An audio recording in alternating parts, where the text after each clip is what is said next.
Hello, America. This is Rex Martin, just a little man with big ideas saying, stop the madness. JFK's Secretary of State, Dean Rusk, was in France in the early 60s when de Gaulle decided to pull out of NATO. De Gaulle said he wanted all U.S. military out of France as soon as possible. Rusk responded, "Does that include those who are buried here?" De Gaulle did not respond. You could have heard a pin drop. When in England, at a fairly large conference, Colin Powell was asked by the Archbishop of Canterbury if our plans for Iraq were just an example of empire building by George Bush. He answered by saying, "Over the years, the United States has sent many of its young men and women into great peril to fight for freedom beyond our borders. The only amount of land we have ever asked for in return is enough to bury those that did not return."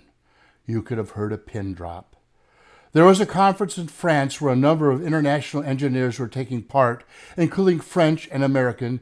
During a break, one of the French engineers came back into the room saying, "Have you heard the latest dumb stunt Bush has done? He has sent an aircraft carrier to Indonesia to help the tsunami victims. What does he intend to do, bomb them?" A Boeing engineer stood up and replied quietly, "Our carriers have 3 hospitals on board that can treat several hundred people. They are nuclear powered and can supply energy, electrical power to shore facilities. They have 3 cafeterias with the capacity to feed 3,000 people and 3 meals a day. They can produce several thousand gallons of fresh water from seawater each day, and they can carry half a dozen helicopters for use in transporting victims and injured to and from the flight deck. We have 11 such ships. How many does France have?" You could have heard a pin drop. A U.S. naval admiral was attending a naval conference that included admirals from the U.S., English, Canadian, Australian, and French navies at a cocktail reception. He found himself standing with a large group of officers that included personnel from most of those countries. Everyone was chatting away in English as they sipped their drinks, when a French admiral suddenly complained that whereas Europeans learn many languages, Americans learn only English. He then asked, "Why is it that we always have to speak English in these conferences rather than speaking French?" Without hesitating, the American admiral replied, "Maybe it's because the Brits, Canadians, Aussies, and Americans arranged it so you wouldn't have to speak German." You could have heard a pin drop.